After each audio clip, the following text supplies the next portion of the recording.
ভগবান যা করেন মঙ্গলের জন্যই করেন।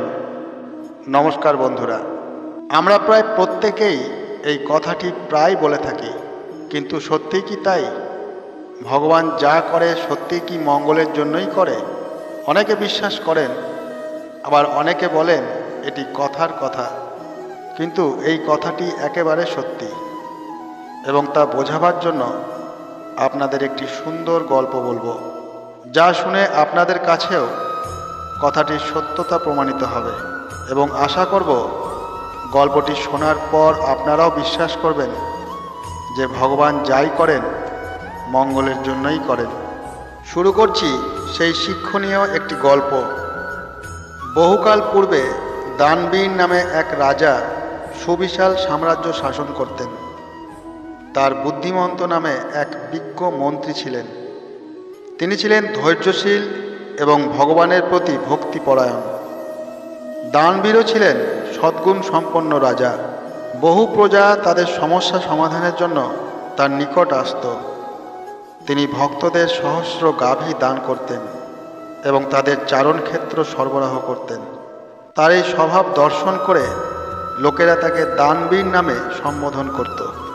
রাজসভার নৈমিত্তিক কার্যাবলীতে রাজা দানবীর ভাবলেন তার দ্বারাই সব কিছু প্রদান করছেন। অপরপক্ষে মন্ত্রী ভগবানকে সব কিছুর নিয়ন্তারূপে দর্শন করতেন। তিনি জানতেন যে কেবল ভগবানের ইচ্ছেতেই সব কিছু সংগঠিত হচ্ছে। এই সকল বিভেদ সত্ত্বেও রাজা মন্ত্রীর প্রশংসা করতেন এবং তারা ছিলেন খুব ভালো বন্ধু। রাজা যখন মৃগয়ার জন্য বনে যেতেন তখন মন্ত্রীও তার সঙ্গী হতেন। একবার তারা বনে শিকারে যান এবং রাজা একটি দুর্ঘটনার শিকার হয়ে হাতের একটি আঙুল হারান। মন্ত্রী তখন রাজার হাতে কাপড় দিয়ে বেঁধে দেন এবং তাকে সান্ত্বনা দেওয়ার চেষ্টা করেন। তিনি রাজাকে বলেন, প্রিয় রাজা দানবীর, একে ভগবানের ইচ্ছে বলে গ্রহণ করুন। তাই আপনার হারানো আঙুলের জন্য উদ্বিগ্ন হবেন না, এর থেকে নিশ্চয়ই ভালো কিছু হবে। রাজা ব্যথায় কাতরাচ্ছিলেন এবং সেজন্য তিনি তার ক্রোধ নিয়ন্ত্রণ করতে পারলেন না।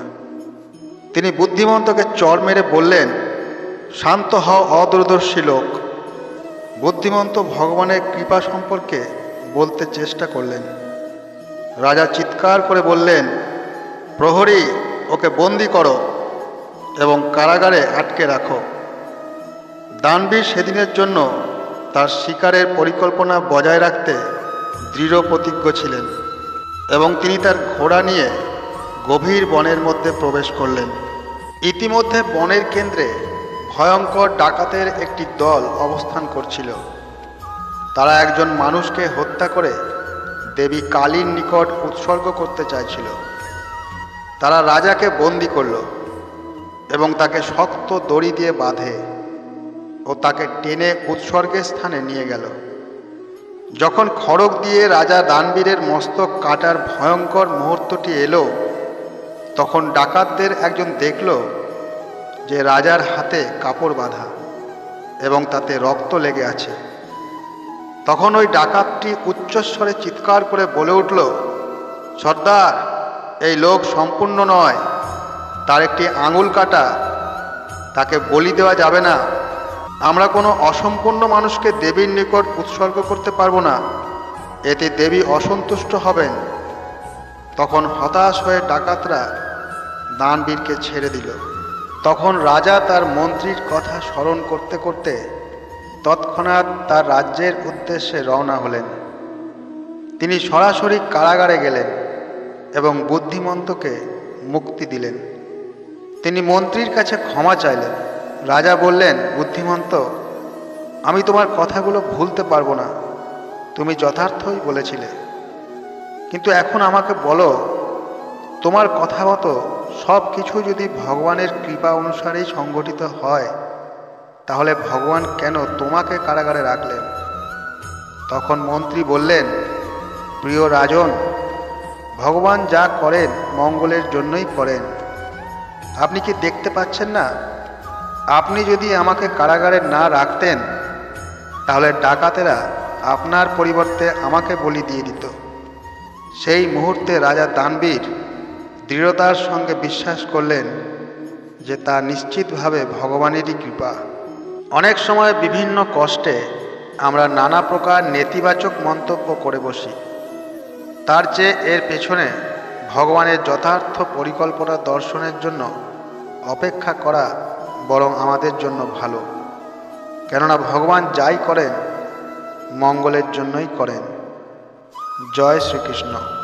আশা করি এই ভিডিওটির থেকে আপনারাও বুঝতে পেরেছেন যে আমাদের দৈনন্দিন জীবনে আমরা যাই করে থাকি তার পিছনে ভগবানেরই পরিকল্পনা থাকে এবং কোথাও না কোথাও হয়তো আমাদের মঙ্গলের জন্যই হয়ে থাকে। তাই নিজেদের মনকে কখনো ছোট করবেন না এবং কখনো নিজেদেরকে অসহায় ভাববেন না। চেষ্টা করবেন ভগবানের প্রতি বিশ্বাস এবং আস্থা রেখে নিজের লক্ষ্যে পৌঁছে যাওয়ার। দেখবেন একদিন সঠিক লক্ষ্যে আপনারা পৌঁছে গেছেন। আশা করছি এই ভিডিওটি আপনাদের ভালোই লেগেছে। যদি ভালো লেগে থাকে একটি লাইক করে দেবেন এবং বন্ধুবান্ধবদের সাথে শেয়ার করে দেবেন। আর এই ধরনের ভিডিও আগামী দিনেও পাওয়ার জন্য চ্যানেলটিকে সাবস্ক্রাইব করে পাশে থাকা বেল আইকনটিকে প্রেস করে দেবেন। সবাই সুস্থ থাকবেন, ভালো থাকবেন। ধন্যবাদ।